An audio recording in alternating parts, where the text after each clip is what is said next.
Welcome to my YouTube channel. Today I wanted to talk about being enough, and by extension I also want to talk about the idea of perfectionism. In my last video I had brought up, when I was talking about intentional release, I had brought up how I used to have serious self-esteem issues and I always felt like I wasn't enough. I wasn't doing enough and I wasn't enough. And funny enough, I've been watching, like when I'm scrolling through my Instagram, there's these videos that pop up once in a while and somebody talks to the camera and they're like, if somebody hasn't told you that you are enough, let me tell you that you are. And I was thinking about this, and I think it's a load of crap. You are so much more than just enough. Enough doesn't even begin to describe how marvelous you are, honestly. And it frustrates me. It frustrates me. I think each and every one of us are incredibly, incredibly special. And what you are is a marvel of biological engineering. There is no other being on the face of this planet like us. We are capable of indescribable chaos and harm, and we're also capable of miraculous feats, limited only by our imagination. And when you think about that, you really, really fathom that for a second. That makes us really, really special. And all of us have it in us. All of us. We're all capable of these types of potentials to different extents and to different degrees based on our interests and our talents. But we all have it in us. We are so incredibly sophisticated by design. We are capable of so much, so much. And when we're sitting here thinking about the minutiae of everyday life, you're thinking about the stresses that you've got going on in your life, and you feed into this idea of perfection, you're limiting yourself so much. And you shouldn't. Perfectionism is a contrived ideology. It is a contrived idea. It is a marketing ploy designed to fuel profit margin by manipulating your emotions and your thoughts so that somebody else will profit from your altered behaviors. You will consume more, you will become more productive, depending on the scenario. So when you really think about that, don't buy into it. We also create a culture of perfectionism because of our society and how we behave online. We fuel this culture of perfectionism because we're trying to compete with each other. We're trying to keep up appearances. And that's all they are, appearances. A lot of people, we hide what's really going on. We want to put our best foot forward. And so, I mean, even to our friends and family, there are people out there that'll make you think that everything's perfect, peachy keen, and it's not. It simply isn't. Do not compare yourself to others. Do not listen to what others are saying. And if other people are criticizing you, well-intended or not, depending how close they are to you, you have to question what their motives are, what their agendas are, what their intentions are, even if they're very well-intended and they're coming from a loving place. You need to be gentle with yourself. Don't contrive this idea in your head that I have to be a perfect parent, I have to be a perfect employee, I have to be a perfect this, I'm not doing enough, I've got to be a perfect wife, I've got to be a perfect husband, a perfect sibling, a perfect daughter, son, whatever. No, you don't. There's no such thing. There is no such thing as perfection, because something can always be improved upon, redesigned, altered. There isn't a thing on this planet that can ever be perfect. Nothing can ever be perfect by extension, because a human hand has touched it, has created it, has thought about it, and we're constantly evolving. And so the things that we contrive to strive for perfection can never ever be finite and perfect and final. There's no such thing. It will always be improved. It will always be redesigned, as it should be. But when we start applying this idea of being perfect to ourselves as human beings, we're not designed to be perfect. We are designed to change, to evolve, to enjoy, and to follow a certain cyclical rhythm. We're supposed to move a little bit slower. We're supposed to be in touch with nature. There's a biometric rhythm that we are supposed to flow with, that we have lost touch with, because we're living in a society that is so incredibly distant from our natural environment, from our natural cycles. And so it's very important that we take a moment to disconnect, and that we try to find balance and harmony. And when you do take that moment, when you do take that break, what you say to yourself, the questions that you ask yourself, they matter. It matters what you say. It matters what you think. It matters what you say to yourself. So check your thoughts. Be kind with yourself. Be gentle with yourself. Try to look at yourself from a different perspective. If you need to, if some people resonate with this idea of a higher self, some people resonate with, okay, I'm looking at my inner child. So you look at yourself as though you're a parent or a grown-up, and you're talking to the younger version of yourself. Whatever it is that resonates with you, pull yourself outside of yourself and step into a different role, and talk to yourself from a different angle so you're less emotional about it. Take yourself out of your victim mentality. Take yourself out of this anxious state. Anxiety is created with thinking about the future, all the things you need to do, all the ifs, all the possibilities. What if? What if? Stop it. By doing that, you're limiting yourself in this very moment, because the only thing that matters is this moment. And in this moment, you've got a plethora of opportunities. In this moment, you can take action. You can pause, you can think, you can ask yourself a question. The moment after that will come when it comes. Don't worry about it. And the moment that just passed, well, it's done, it's finished.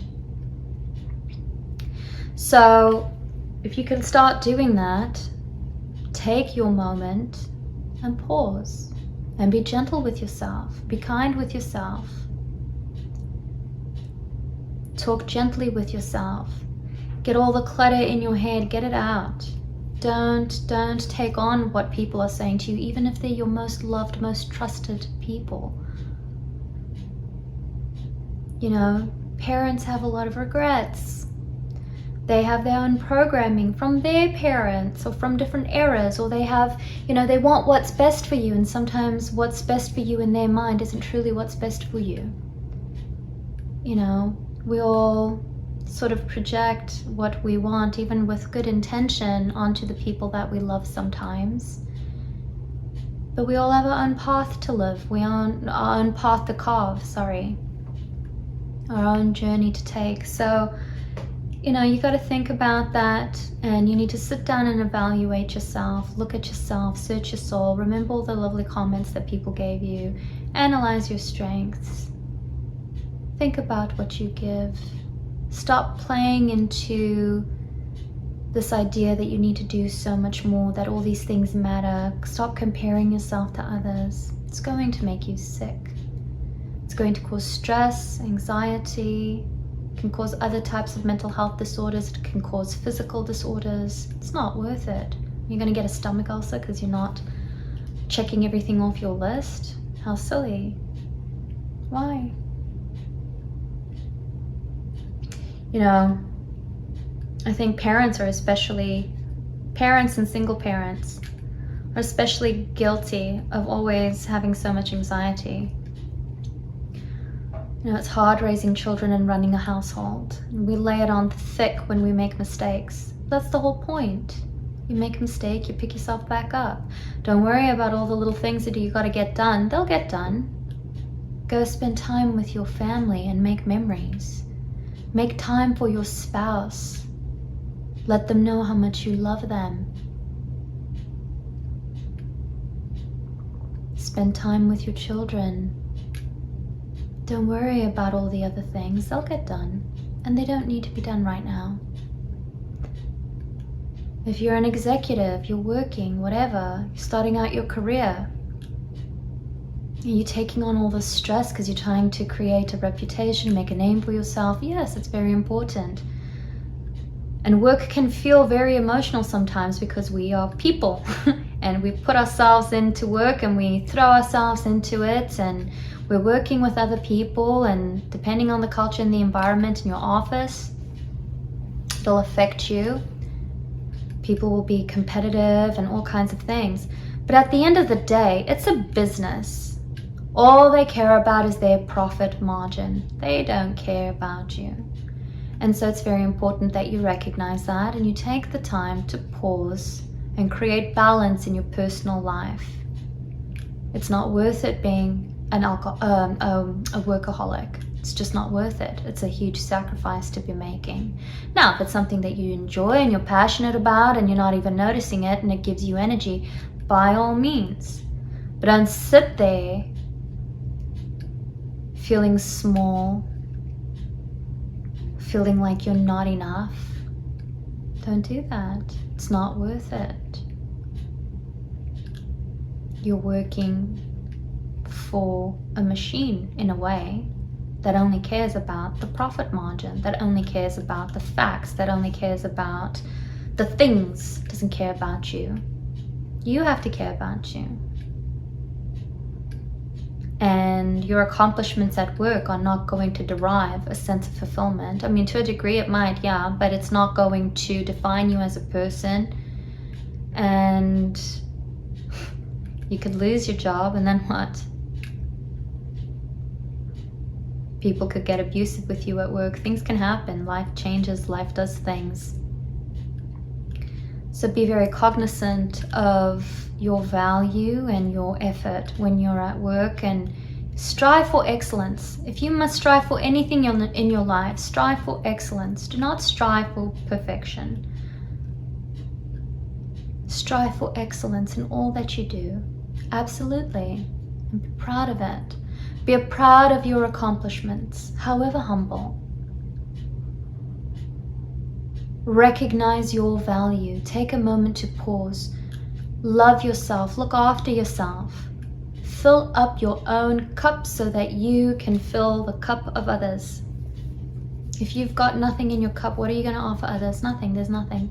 There's nothing left. What happens when the cup breaks? You have to think about these things.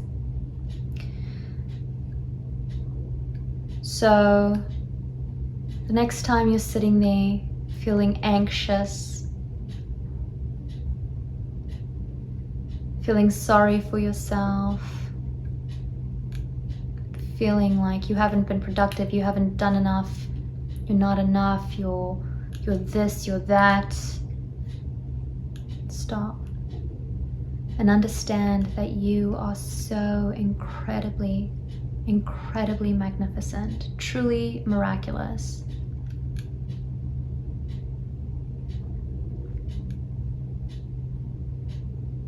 And if you're sitting here as well, because there are people out there who are not educated, I wanted to talk about this too. Don't think that because you don't have an education that you're not enough, that you're not smart, that you're not whatever. Education doesn't mean anything. Our educational system has not changed in quite some time. It hasn't been updated. And it's developed on a model to keep people compliant,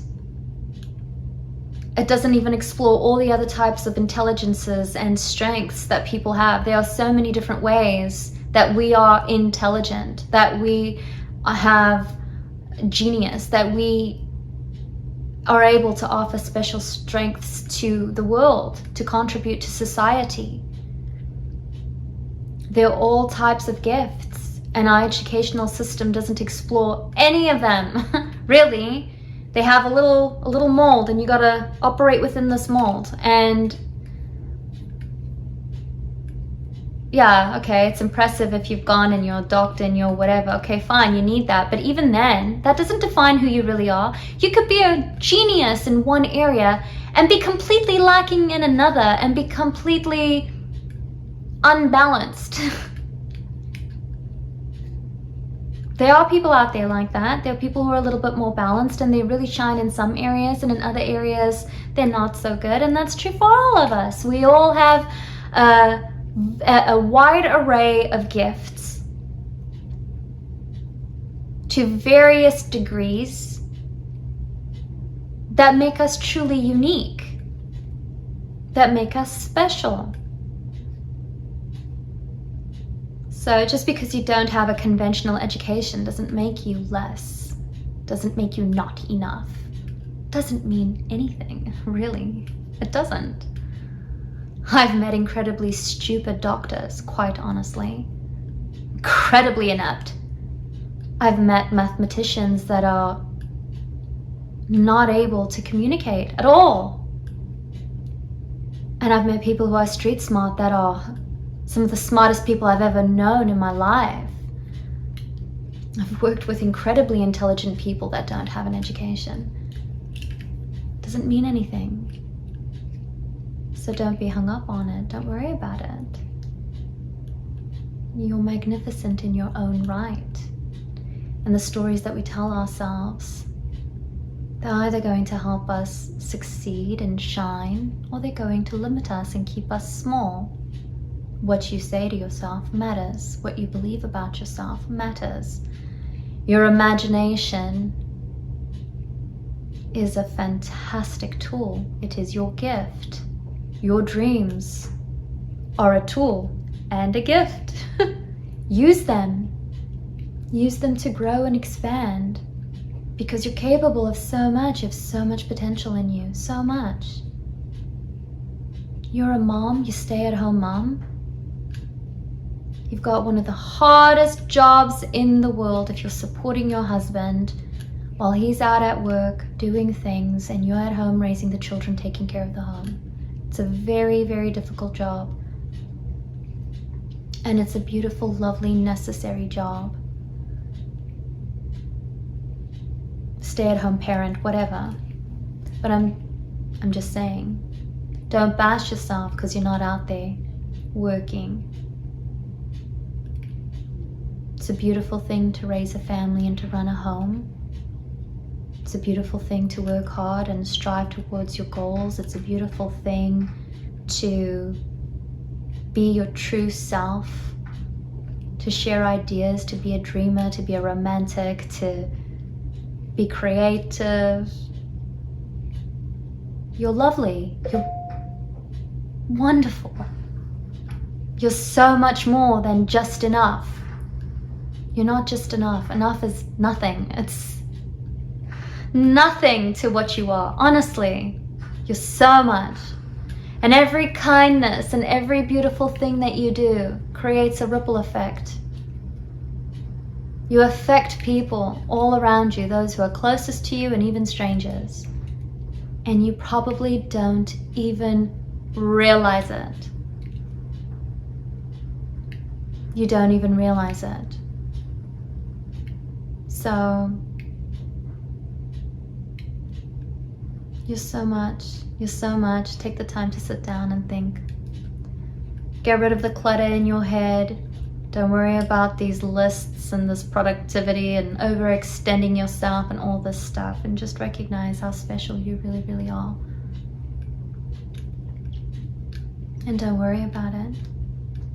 Anyway, those are my thoughts for today, and until next time.